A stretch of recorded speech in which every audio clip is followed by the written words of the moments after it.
Hello, I'm Brian Tracy.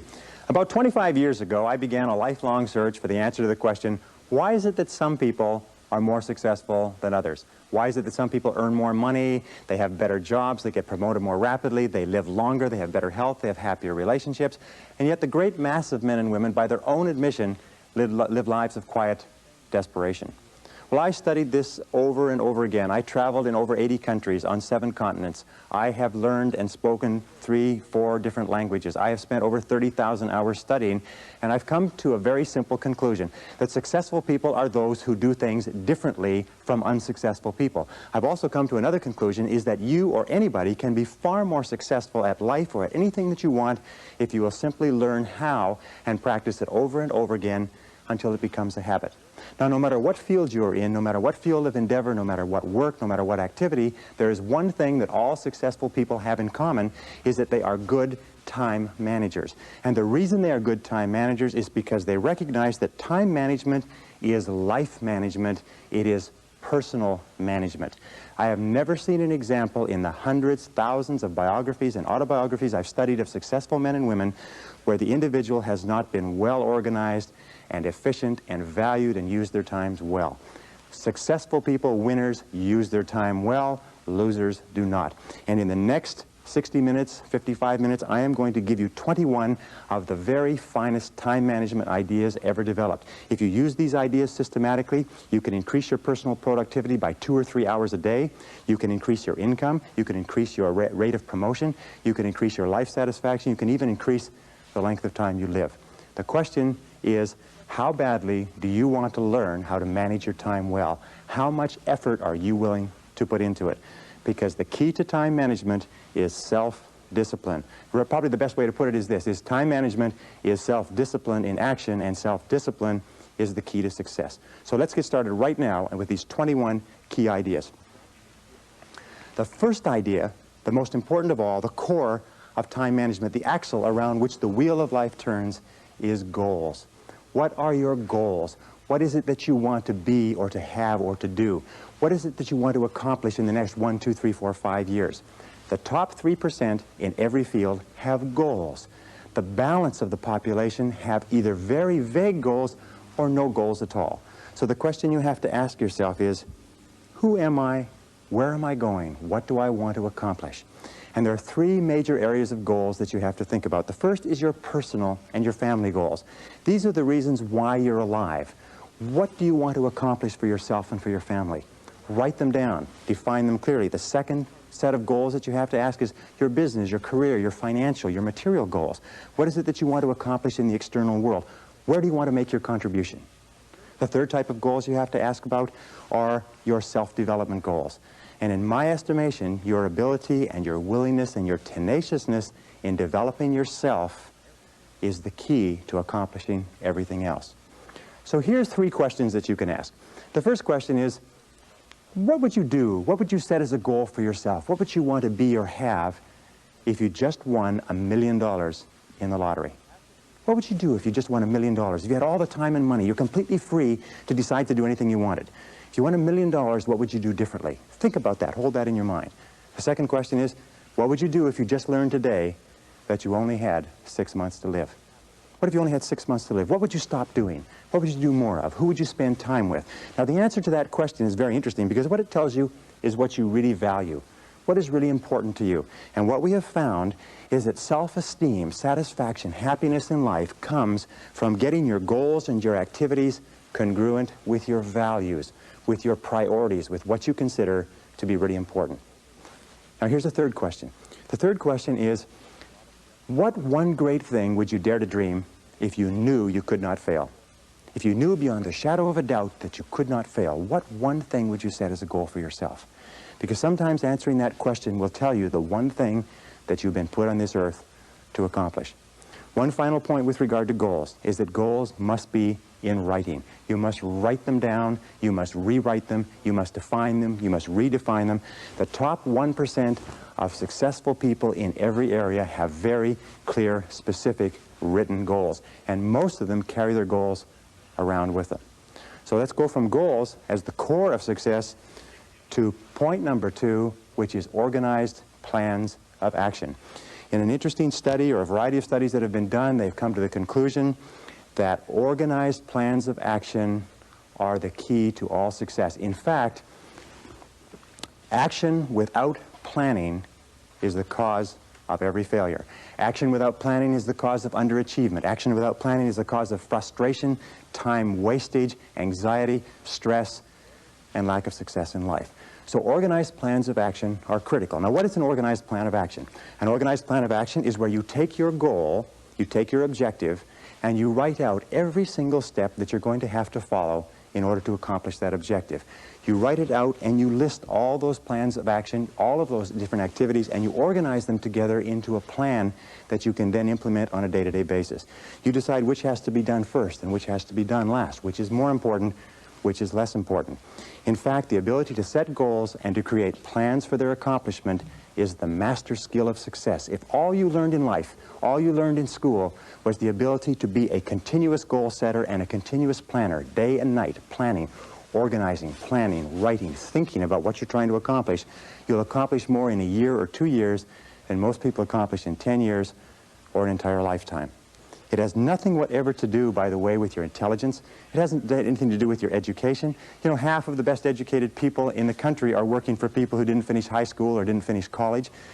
I wrote an article for a major publication not long ago which said that if you do not have clear goals for your life, you are condemned forever to work for those who do.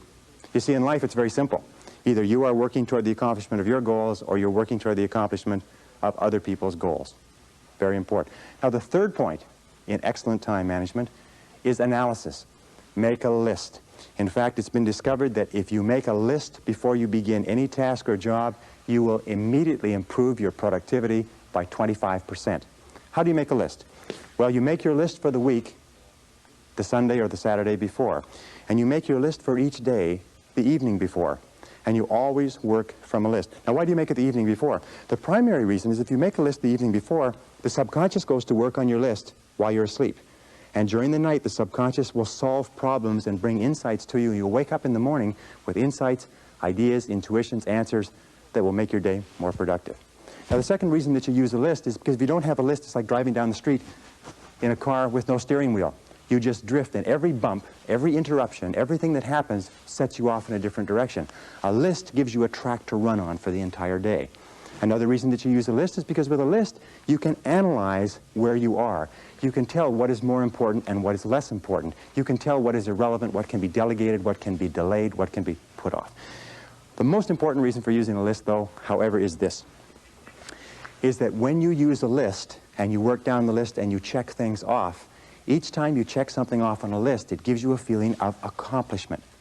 It's been well said that happiness is the progressive realization of a worthy ideal. That happiness is the step-by-step accomplishment of the tasks necessary to accomplish a worthy ideal. And a successful life is based on a series of successful days, and a series of successful days is based on working on a list, one step at a time. Okay, now the fourth principle for effective time management is to set priorities. It's interesting, there are many people who have goals, vague or clear. There are many people who do make plans, but the biggest single problem in human life is setting priorities, determining what is relevant and what is irrelevant. And in setting priorities, an Italian economist named Vilfredo Pareto in 1895 came up with a principle which is called the Pareto Principle. We call it the 80-20 rule. It says that 80% of the value of what you do will be contained in 20% of the things that you do. What does this mean? It means that if you make a list of 10 things that you have to do today, you will find that 2 of those things are worth all of the others put together. Now, the difference between highly effective people, as Vilfredo Pareto said, was that highly effective people work on the vital few versus the trivial many. The difference between the two is that ineffective people work on the trivial many. They work on things that are fun. They work on things that are easy. They work on little tasks, fun tasks, irrelevant tasks, but they keep putting off and delaying working on their major tasks. So the key to success is always be asking this question: what is the most valuable use of my time right now? What is the most valuable use of your time right now? I'm convinced that if all you did was organize your life and only work on the most valuable use of your time, that alone would be enough to make you an effective, efficient person. That alone would be enough to increase your productivity, your performance, your profitability, your rewards by 10, 20, 30, 40, even 50%. So always before you begin, ask yourself, is this the most important thing I could be doing? Is this my top priority task? Does this give me the highest payoff? Is this the most valuable use of my time? Now here is one simple test with regard to value. Ask yourself, in approaching any task, is what impact will the accomplishment of this task have on my future?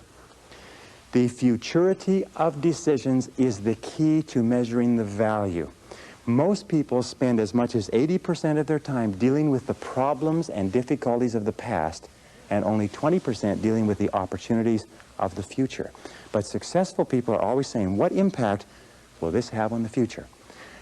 Important tasks will always have an impact on the future. Unimportant tasks will only have an impact on the present and maybe even the past.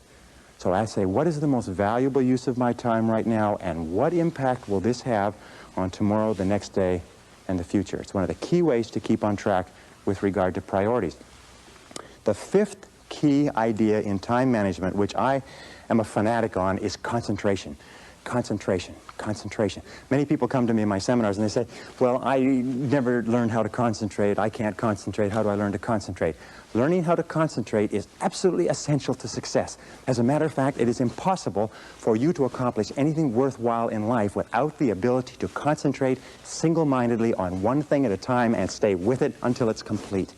In fact, time and motion studies have shown that if you start a task and you put it down and you come back to it and pick it up and start it and put it down and come back to it and pick it up, that it will take you as much as 500% of the necessary time to do a task than if you picked it up and carried it through.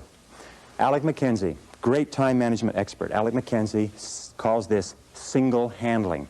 Once you have made a list of what you have to do, organized your goals, determined the highest and most valuable priority, then pick the most important thing and begin working on it and stay with it until it's finished. Now people say, well, if I stay with this task until it's finished, I won't get anything else done.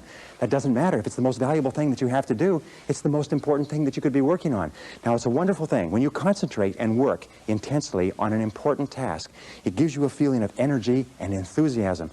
When you complete an important task, your self-esteem goes up. You feel like a winner. You feel great about yourself.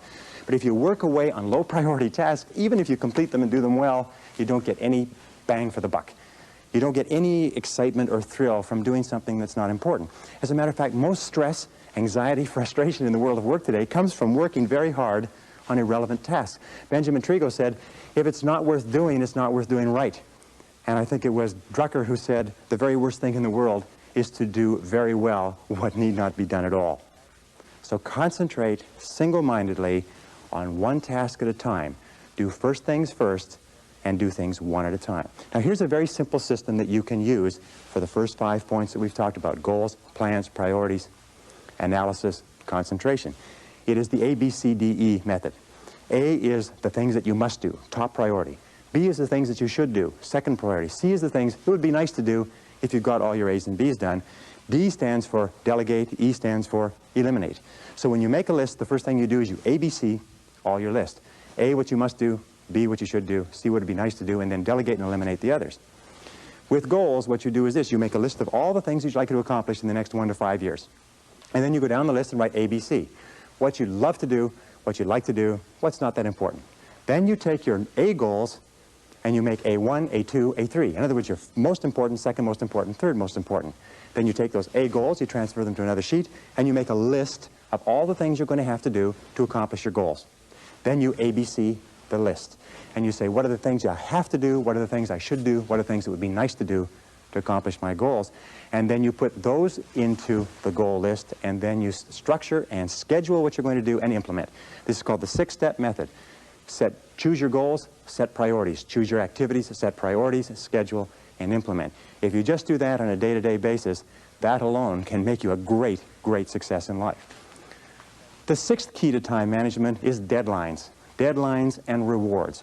Now, psychologists have discovered that 85% of the reason that you or I do anything is because of what we expect to happen as a result. We call this consequences or logical consequences. 15% is because of what we've been told, but 85% is the consequences that we expect. So therefore, what you do is when you have an important task, the way that you motivate yourself to do the task is you structure a specific reward that you're going to get when it's finished. Let me give you an example. Sometimes people are very uneasy about making telephone calls, especially salespeople, so they put it off and they procrastinate. What we encourage them to do is give themselves a reward every time they make a phone call. Put a cup of coffee next to the phone. Every time you make a phone call, give yourself a sip of coffee. Take a cookie and break it up. Give yourself a piece of cookie. In other words, train yourself the way you train a dog to have a positive consequence for everything that you do. So set deadlines. How do you set deadlines? First of all, when you set the goal, when you specify the task, set the deadline when it's going to be accomplished. Always set the deadline with lots of room to spare, and always try to finish before the deadline. Tell other people that you're going to finish by this deadline. Promise others that you'll have your work done. It's a powerful way to act as what is called a forcing system. A forcing system is something that motivates you to stay at it. Because if you don't set a deadline and give yourself a forcing system, you fall into the trap of what is called Parkinson's law.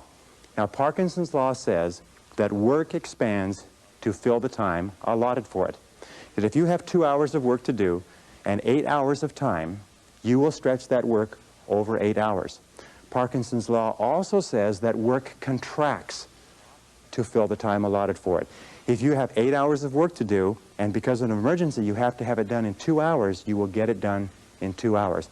Highly effective people are always setting tight, stringent, disciplined deadlines on themselves so they get more work done in a short period of time rather than less work done in a long period of time. Does this make sense? Very, very important. The next principle, number 7, is what is called the time log, which is writing down and keeping track of where your time is going. All effective people know where their time goes. Now let me tell you an interesting principle with regard to time management. It is this, is the more important you are, the more successful you are, the more you tend to measure out your time in minutes. The less successful you are, the more you tend to measure out your time in hours, days, and weeks. The average person thinks of terms of morning or afternoon. The above average person thinks of hours. The successful person thinks of half hours. The very successful person thinks in terms of minutes. They allocate their time carefully. Now the only way that you can do that is what? Is you've got to keep track of what you're spending your time on. 60, 70, 80% of people are not aware of how they spend their time. They think they spend a lot of time in meetings. It turns out they spend a lot of time socializing. They think they spend a lot of time working on reports. It turns out they spend a lot of time on the telephone. They think they spend a lot of time doing important jobs. It turns out they spend a lot of time wasting time. So keep a time log, or just keep a sheet, and whenever you have a chance to look at your watch, write down what you're doing at the time. Or have somebody else watch what you're doing and feed back to you how you're spending your time. And then you have to ask, is how I'm spending my time consistent with my major goals, my top priorities, my high payoff tasks? And you'll find that it's not. And you'll also find that you feel frustrated and you feel stressed if you are not working your time on the things that you're supposed to do. So keep measuring your time, logging your time, analyzing your time. How am I spending my time? Am I spending my time on the things that are important to me? Am I spending my time on the things that give me a big payoff? And if you're not, keep adjusting and modifying your schedule. A very interesting point with regard to the time log is that self-discipline is critical. You've got to discipline yourself, and you've got to measure and analyze your time every single day, or you slip off it again. The next principle is the principle of procrastination. Overcoming procrastination is absolutely critical, but there's two kinds of procrastination. There's positive procrastination and negative procrastination. Positive procrastination is when you procrastinate on doing low priority tasks. It is when you procrastinate on doing things that do not contribute very much to your major goals. Negative procrastination is when you procrastinate on what is called your most important tasks. Now there's an interesting point, is that their tasks are either urgent, which means they have to be done now, or they are important, which means they don't have to be done now, but they have a very high impact on your future. We have a natural tendency to always do what is urgent rather than what is important. Important tasks are seldom urgent, and urgent tasks are seldom important. So you overcome procrastination with a very, very simple method. It was developed by W. Clement Stone when he was a young man. He built a fortune of $500 million, and this is one of the central principles of his life. It's simply this. Every morning when you get up, say over and over to yourself, Do it now. Do it now. Do it now. I do it now. Do it now. Whenever you have this tendency to procrastinate, program your subconscious mind with this automatic conditioned command. Do it now. Do it now. Do it now. The key to overcoming procrastination is to develop a sense of urgency. Be the kind of person who gets things done quickly. Be the kind of person who launches fast on a task. One of the ways to launch fast on a task is to take the task and break it up. What is called salami slicing it. Slice a piece of salami. You don't try to eat a whole loaf of salami, you just eat it one slice at a time. Take your task and break it up into small pieces and do one piece at a time. Say over and over to yourself, do it now, do it now, do it now. Do you know that less than 2% of the population have a sense of urgency? And that there is not an example of a successful person anywhere who does not have a sense of urgency? That if you just develop a sense of urgency, when somebody gives you a task, that you get on it and do it fast, that alone will move you into the top ranks in a very short period of time. In a study done amongst 104 chief executive officers 2 years ago, they asked what would be the qualities that would put a person on the fast track in their career. You know the conclusion they came back to with? 2 qualities. Number 1, the ability to set priorities, to choose what was relevant over what was irrelevant. And number 2 was the ability to get the job done fast.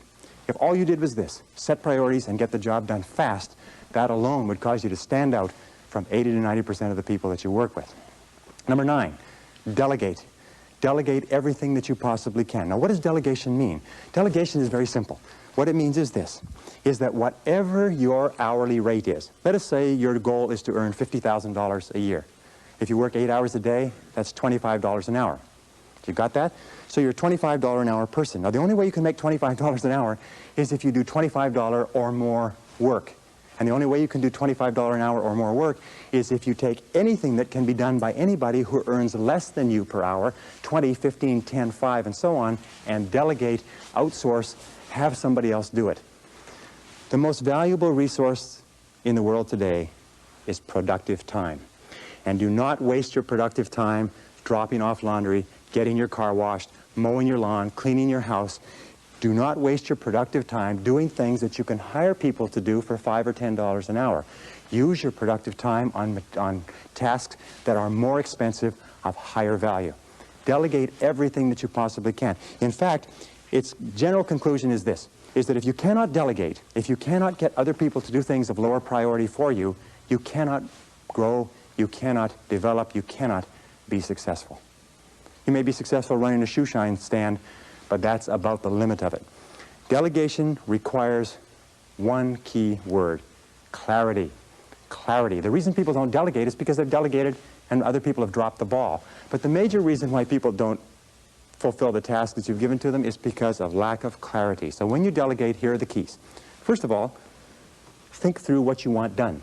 Write it down. Second of all, pick the right person to do it.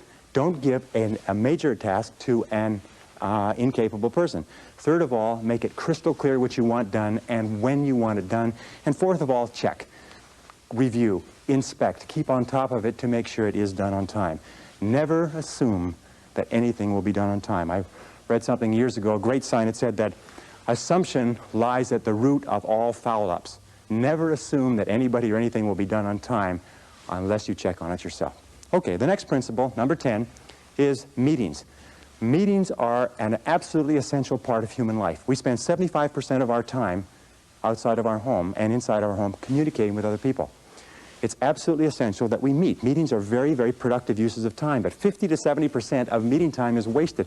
I read a statistic recently that says that the average person spends 3 to 5 years of their life in meetings. The average business person spends 25% of their day in meetings and is wasting more than half of that time. So here are some of the keys to using meetings as an effective business tool. Number 1 is have a purpose for a meeting. Make sure that it's crystal clear at the beginning what the purpose of the meeting is. If you are the person organizing the meeting, when you start the meeting, you say the purpose of this meeting is. And if you are not, when you sit down, you ask the person who is chairing the meeting, what is the purpose of this meeting? You look upon a meeting as an investment. Take the time, the dollar value of the time of each of the people at the table, and look upon it as an investment of that many dollars in time. Best way to save time in meetings is what? Is don't go at all. If you can possibly avoid a meeting, don't go to it. If there's no need for you to be there, get the report on what happened later. Second thing we do when you do go to meetings is make sure that there's an agenda. An agenda is like a list. It's a track to run on. If the chairperson doesn't have a list, offer to put together a list or an agenda for them. Even if you just write it out and photocopy it, it's better than no list at all. Deal with the most important items first. When you have finished your contribution, ask if you can be excused, and start and stop the meeting on time. Now, what's the biggest time waster in meetings? In my estimation, it's two things. The meeting goes off track and the conversation becomes irrelevant, or second of all, people wait until the latecomer shows up. So here's the basic rule with meetings, is always assume that the latecomer is not coming at all, and start the meetings punctually. Start and stop the meetings at the specified time. Say the meeting will start at 8, end at 9, and at 9 o'clock, wrap up the meeting. Fair? Okay, that's how you handle meetings, and there's a lot more to it than that, but your skill, your ability to work well in meetings is a critical part of good time management. Number 11 is interruptions. The biggest single time wasters in the world of work within the office are interruptions, and the two major types of interruptions are telephone and walk-in visitors. People that just drop in to socialize and to talk to you. So how do you deal with these interruptions? Let's talk about the telephone first. The way that you deal with telephone interruptions is to remember this. When you were a child, the telephone was where you got phone calls from your boyfriend or your girlfriend. Today, we still are conditioned to have an irresistible urge to answer the phone. As a matter of fact, it's been demonstrated that you can get through to people on the phone that you could never get to physically, because people cannot resist answering a ringing phone. You have to discipline yourself to remember that if it's important enough, they'll phone back. So here's some of the things you do with telephone calls. First of all, have your calls held. Tell somebody you're going to be in a meeting, you're going to be working, and have all your calls held for 2 or 3 hours, and then phone back all at once. Second of all, with regard to interruptions, if you don't have somebody to hold your calls, do what I do when I work at home. I unplug the telephone. Now people say, well, what if it's important? If it's important, they'll call you back. Another thing that you can do if you can't stand unplugging the telephone is put on an answering machine and have the calls captured with an answering machine and then call them back at your own leisure. But don't be a slave to the telephone. The next principle with regard to interruptions is people. Most people are time wasters. That's the basic rule. Most people are time wasters. They waste your time, they waste their own time, they waste other people's time, and you have to be alert to it. So when a person comes in and they want to talk, they drop in without notice. The very fastest way to get rid of a person is to stand up when they walk in. If you stand up and stay standing up, they won't sit down. And you can lead them out by saying, there's one more thing before you go. And then just say it and lead them to the door. If necessary, and I've had to do this on occasion, a talkative person comes into my office, I get up and I start toward the door and I say, I was just leaving, and I leave. And the person follows me out and goes on somewhere to bother somebody else, and then I go back into my office. If people call and say, have you got a minute? Say, no, not right now, could it wait till this afternoon? You know what they'll say? They'll say, sure. And 90% of cases, they'll forget why they came in the first place. So control interruptions. The interruptions and the ringing telephone are two major sources of stress in the world of work. Now, another key management principle, and in management, in time management, in personal management, this is essential. It's what is called key result areas. In other words, it is the key results that you have been hired to accomplish for your business. Even if you own your own business, you are still subject to key result areas. And the way that you find out your key result areas is you ask yourself this question over and over again. Why am I on the payroll? Why are you on the payroll? What have you been hired to accomplish? Not do, not your tasks and activities, but what results are expected of you? You ask yourself this question. The accomplishment of what results is going to lead to my promotion? How am I going to earn more money? What results do I have to achieve in order to get a raise in salary? What results does my company expect of me? What contribution am I expected to make? And then you say, what are my key results? Another way of looking at it is to remember that every job has a series of functions. And there are secondary functions and primary functions, and they're what is called core functions. So you have to ask, what are the core functions of your job? What are the goals of your job? Now, many people say to me, well, I'm not sure. Do you know what the major reason for stress in the American workplace is today? Is people don't know what's expected. I would say 80 or 90% of people out there do not know what's expected. They're not sure why they're on the payroll.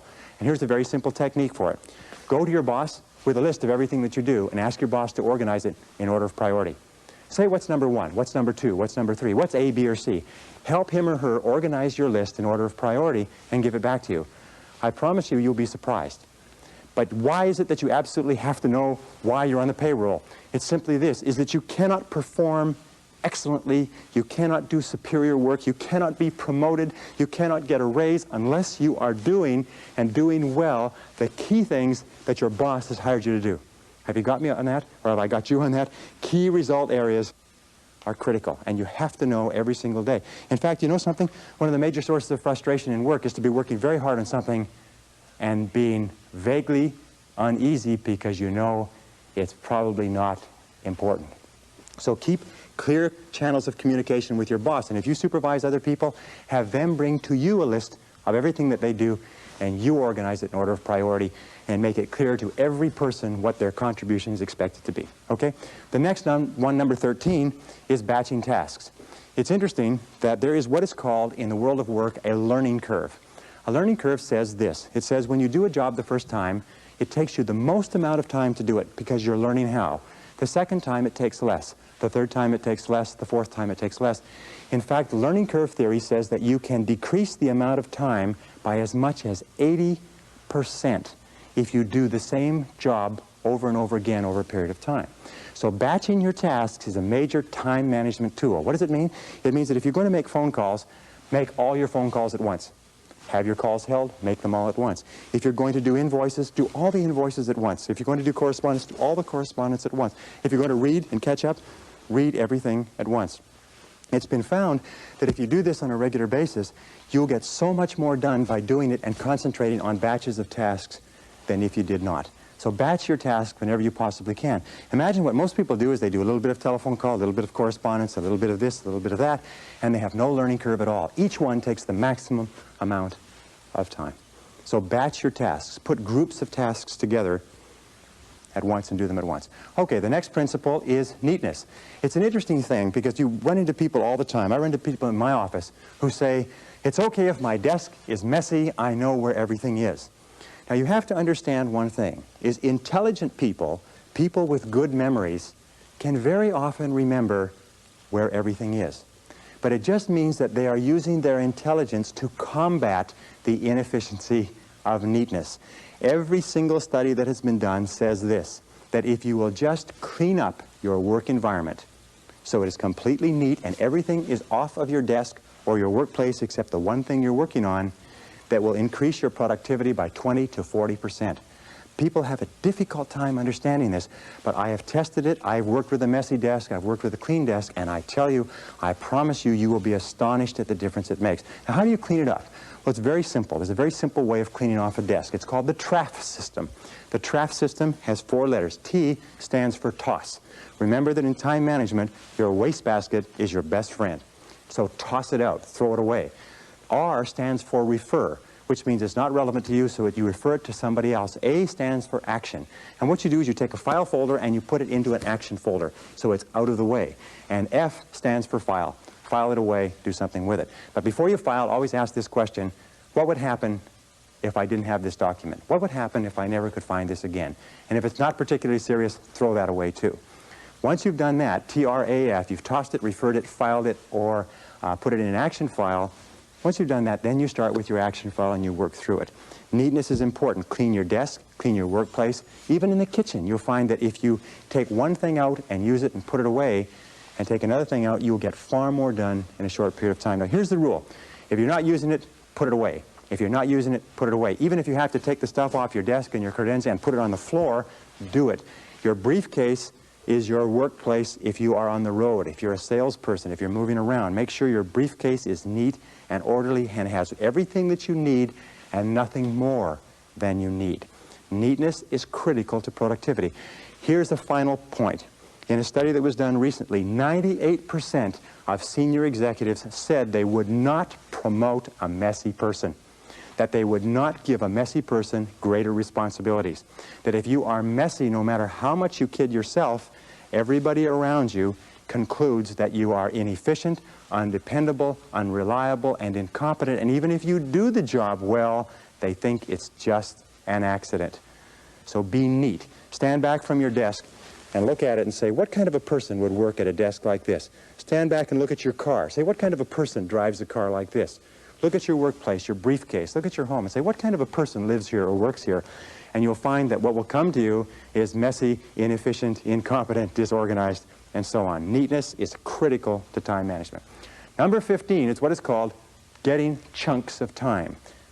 Interesting studies. Over and over they have found that important work requires chunks of time to do. What is a chunk of time? A chunk of time is 60, 90 minutes, 2 hours. In fact, it's been found that most serious work cannot be done in less than 60 or 90 minutes. So when we look at the work styles of highly effective people, successful people, the ones who make the most money, the ones who graduate or are promoted the most rapidly, you find that they have developed a habit of cutting out blocks of time where they can work without interruption. Now here's an example. There's several examples that you can use. One of the examples, and one of the ways that I do it, is that I get up early in the morning. Sometimes I get up at 5 a.m. and I'll work for 2 or 3 solid hours.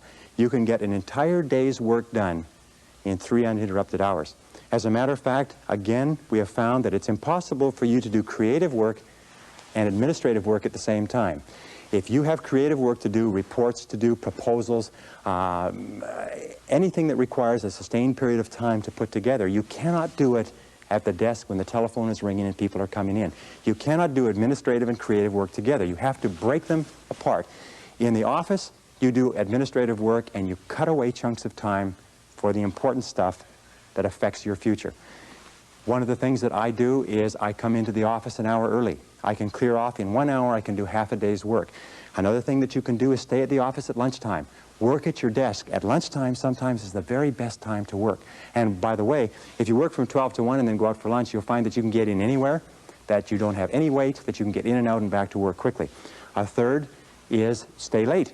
Sometimes just working from 5 to 7, you'll do an entire day's worth of work. By the way, with regard to travel, I travel a lot, and more people travel by air. 1 uninterrupted hour on an aircraft, if you're properly organized with all of your work in your briefcase, is worth 3 hours in your office. So if you're going to travel, be sure that you take the work necessary so that you can work, if you like a workhorse once you get on that plane. I always try to sit next to a window. If you sit next to a window, you can bury yourself in your work. You have no interference, people are not walking over you, but you can get an enormous amount of work done on the plane. As a matter of fact, much of this course that we're talking about today was done on airplanes. Number 16 is to use what we call transition time. Remember this, is that you will always be paid in life for the value of your contribution. And if you want to earn more, you must learn more. And the most successful people are those who are continually taking in new information, continually learning more, continually taking every opportunity to keep current with their profession and to advance their knowledge. In fact, the knowledge in every single field today is doubling every 5 to 7 years, which means that whatever you're doing, in order to stay even, your knowledge has to double every 5 to 7 years. Now, it's simple to do this. The basic rule is this. You should or you must spend an hour every day investing in your own mind, investing in yourself. You must take an hour every day and read and study and take notes. If you're doing less than an hour a day, you're falling behind. If you do 2 hours a day, you put yourself on the side of the angels. Now, here's some of the ways that you can get this extra learning time, this extra working time, this extra personal growth time. First and most important of all is driving or traveling to and from work. If you drive, the average driver today drives 12 to 25,000 miles a year. That's the equivalent of 500 to 1,000 hours a year. And of course, if you're on the Los Angeles freeways, it's about 1,500 hours to 2,000.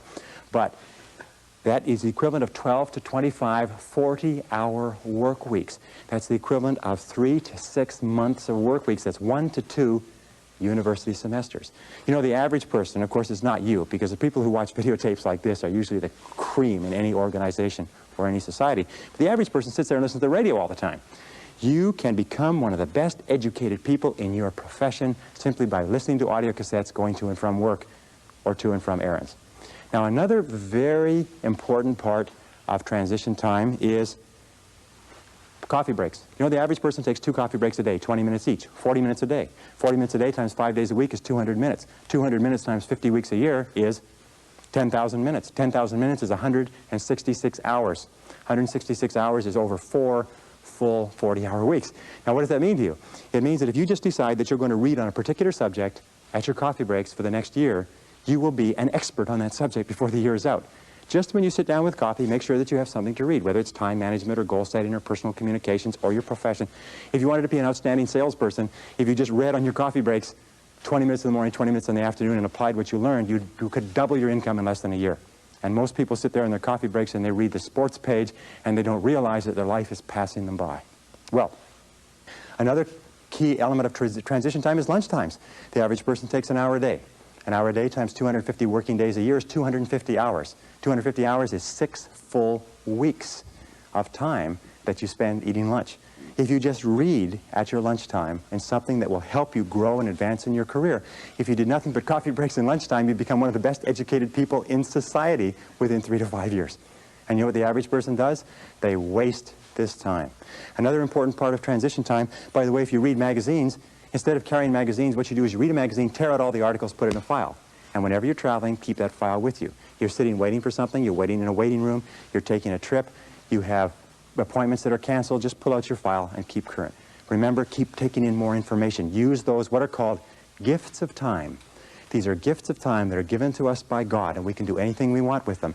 But high-performing human beings use those gifts of time as though they were precious, and low-performing human beings do not. Which do you want to be? Okay, the next is what we call telephone. You know, the telephone is interesting. Telephone is an essential part of our lives, but as we said a little bit earlier, we are conditioned from our teenage years to look upon the telephone as a social tool. It's something that we look forward to getting onto because we associate it with romance and fun and communications with people that are important to us. As adults, however, we have to change our thinking 180 degrees. We have to realize that the telephone is a business tool. The telephone is a business tool. It's like a computer, it's like a typewriter, it's like a photocopier. It may have other uses, but it's a business tool. So here's the rule with using the telephone. Get on and get off fast. See how fast you can get on and off the phone. Control your telephone calls, as we said before. Let other people, let your telephone calls get batched so that you can call them back and you control the calls. Call back at their lunch times. Call back at the end of the day. Call back so you control the time. Now, when somebody calls you and you take the call, here's the key question. Always ask, what can I do for you? They'll always have a tendency to say, hi, how you doing? How's things going? How's the weather out there? You say, fine, what can I do for you? And get straight to the point of the phone call. Another thing that you can say is, how can I help you? And make it very, very clear that this is a business call. If you're going to be making phone calls, look upon a phone call as a meeting by wire. And what you do is you make an agenda for the meeting. What many people do, if you talk to people all the time, keep a file on that person. And when you think of calling that person, take out the file and work on your agenda. Go down the agenda. When you completed the agenda, you say, thank you very much. I'll let you go now. I know you're busy. And hang up the phone. What do you do with talkative people? Talkative people, you say, excuse me, I've got another call coming. I've got to run. If that doesn't work, you say, my boss is calling me. If that doesn't work, hang up the phone in the middle of the conversation as though the phone line has been cut off. The person probably won't even pay any attention to it because they're so used to being cut off by other people. Remember this, is that people are time wasters, and the great majority of people have no goals, they have no priorities, they have no plans, they have no concern about becoming successful, and they think that you're the same. They think because their time isn't worth anything, that your time isn't worth anything also. So be very alert to that. By the way, one final point. When you have telephone meetings, keep good notes. I heard a very smart man say that the power is on the side of the person with the best notes. I have lost thousands of dollars because I have agreed to something on the telephone. I have not documented it. The person has come back to me and said, you agreed to something else, and they had it written down in their files, and I couldn't argue. So when you're on the telephone, write. One final point is always have a pen, always have a pencil, always have a pad. Never pick up the telephone without a pen in your hand. The most incredible thing I hear over and over again is when I call people and I try to leave a message, their voice drops and they say, oh, just a minute, I'll go and see if I can find a pencil. And the phone goes clunk and the person goes away and they come back and they say, oh, geez, this pen won't work, just a minute, and the phone goes clunk and they go away again.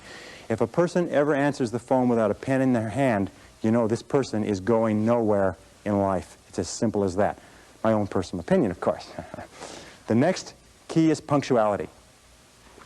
One of the most important things you can get in terms of reputation is a reputation for being punctual. which means being on time. My friend Joel Weldon says it very well. He says, if you're not early, you're late. That there is only one minute period in any appointment when you're exactly on time. And so if you aren't there early, you're there late. Less than 5% of people in America are punctual. Less than 5% of the population is punctual. And those people stand out. As a matter of fact, if you want to stand out from the average person, all you have to do is develop a reputation for punctuality. Pretty soon people say, boy, he or she sure is punctual. He or she sure is punctual. Now let me tell you something about punctual people. If you ask a person, what do you think about so-and-so who is very punctual? They will say, I think this person is more competent, more reliable, more dependable, more intelligent, more valuable, and more likely to be promoted and given greater responsibilities than the person who is late all the time. The person who is late all the time is considered unreliable, sloppy, undisciplined, a poor time manager, and not capable of greater responsibilities. Why is it that people are not punctual? Two reasons. One is they don't realize how important it is. It never occurs to them that when you are late for an appointment, you are insulting the person who has agreed to see you at that time. If you are in sales and you're late for appointments, you can forget it. I had an interview with a person the other day who I was hiring for a very expensive position. She showed up to an appointment 15 minutes late. A person who comes 15 minutes late to the first appointment, the basic rule is this, is never hire a person who comes late to an interview. A person who comes late to an interview is sending you a flash. It's a signal that this person is unreliable, incompetent, undependable, and if you let them get away with it, you're in for trouble. Anyway, I'm just passing on that. Punctuality, coming back to that. Lombardi, Vince Lombardi of the Green Bay Packers, had what he called Lombardi time, which meant 15 minutes early. If he said to his team, be here Lombardi time, that meant be there 15 minutes early. Develop the reputation for being punctual. And finally, one other thing is if you are a superior and you have subordinates, or you have people working for you, reporting to you, don't keep them waiting. If you agree to see them at 3 o'clock, don't keep them out there spinning their wheels, standing around. It's one of the worst insults that you can do to people. And if I could just come back one more time, with regard to communications, you know one of the great time wasters in life, this is aside from the points that we're talking about, is lack of concentration, distraction, fatigue. It's not paying attention. How many times have you had problems, serious problems, because you had a conversation with a person and they agreed to do something, or you agreed to do something, and one or the other of you forgot all about it, didn't remember it, wasn't paying attention, it wasn't done, it cost an enormous amount of money? How often does that happen to you? Paying very close attention is a powerful time management tool. If somebody comes in to see you, cut off all phone calls, close the door, clear your desk, and concentrate single-mindedly on a person. 10 minutes of concentrated conversation will clear up more than 1 hour of interrupted conversation. Pay attention, take notes. Now, number 19 is called work simplification. Do you know that at the turn of the century in the United States, it took 50% of the American population to feed, working on the farms, to feed the other 50% living in the cities. Today, it takes less than 3% of the farm population to feed the other 97% in the cities and half of the world besides. The reason for that is because of mechanization, systematization, simplification of the agricultural process. As a matter of fact, every great advance that has been made since the Industrial Revolution has been toward simplification. Always be looking for ways to do tasks faster, easier, cheaper, quicker, better. Always be looking for ways to do them faster. As a matter of fact, over and over again, individuals have put their careers on the fast track by finding ways to streamline existing processes. Now, here's a couple of other ideas which have been very useful to me in terms of getting more done in a short period of time. Here are the 6, maybe 7 key ideas. If you want to get more done in a given period of time, or if you want to get more done, period, you can do 1, you can work longer. In other words, you can spend more hours working. But that's not a great idea because your productivity starts to drop off and you start to make mistakes, which you have to come back and correct and so on. Number 2 is you can work faster. You can get more done within a short period of time. Number 3 is you can do fewer things but do more important things, do higher payoff tasks in the same period of time to increase your productivity. Number 4 is you can do things that you are better at. One of the qualities of leaders is that leaders, exceptional people, are always concentrating their time on doing what they do best. So ask yourself, what is it that I'm the best at? What is it that I do the easiest? You can sometimes dramatically increase your productivity simply by concentrating on where you're good. Another thing that you can do is make fewer mistakes. You know, there's an old saying that there's never enough time to do it right, but there's always enough time to do it over. If you make fewer mistakes, you will get far more done within a certain time, within that time period. And the last thing, which many people miss, is do things together. Teamwork. Putting a group of people together to work on a complex project can sometimes get the project done in 2 hours, whereas it would take another individual 8 or 9 or 10 hours. So do things together. Work as teams with other people. Those are the keys. But work simplification means always finding faster, easier, newer, quicker, cheaper, more efficient ways to do what you're doing. Number 20 is the magic word. The magic word in time management is no. Learn to say no to activities, tasks, responsibilities, and obligations that do not contribute to the most important goals that you have set for yourself. The word no is magic, and the place and the time to use the word no is early and often. It's like the wastebasket. Wastebasket is your best friend when you're sorting the mail. You know, the average person spends 8 months of their life sorting junk mail, reading through junk mail. Absolutely phenomenal, recent study. It's incredible how much of your life is taken up by people who ask you to do things and you do it because of a sense of obligation. Let me tell you, as I said to you before, most people do not value their time, so they don't value yours. Now, how do you deal with a person who you know, who you like, who you respect, who asks you to do something? Very simple. When they ask you to do something or work on a committee or take on a project, ask, especially if you have, and it's not if you're boss, but especially if you have control, is say, let me think about it and get back to you. There's an old saying that delay is the cruelest form of denial. If they press you for a decision, say, I cannot make a decision now, I have to think about it. And after you've thought about it for 24 hours, call them back and say, I've thought about it, I simply don't have the time. But thank you very much for thinking about me, and get on with the rest of your life. You know what Nancy Reagan says? Nancy Reagan says, just say no. Now, in time management, the word no is one of the most powerful of all words. It'll save you hours, weeks, months of working on projects that contribute nothing to your goals. And finally, number 21 is balance. In all of time management, you have to ask this question, is what is the purpose of managing your time well? What is the purpose of getting an extra 2 or 3 hours a day? And the purpose is to enhance and improve the quality of your life. And the most important things in a person's life are their health, their peace of mind, and your relationships. In fact, the quality of your relationships is the true measure of your quality of life. So take time to invest time in your relationships. Spend time with the people who are close to you, your spouse, your loved ones, your parents, your children. Take time, because that's what life is. Life is managing your time so that you can do the things that are most important to you. We start off in life thinking, boy, if I'm really successful at my job, then I'll be able to do all of these things for myself and my family. And what happens is we lose sight of that goal and we become totally preoccupied with the job to the exclusion of the family. Do you know how much time the average working parent spends talking to their child in America today? 30 seconds per day.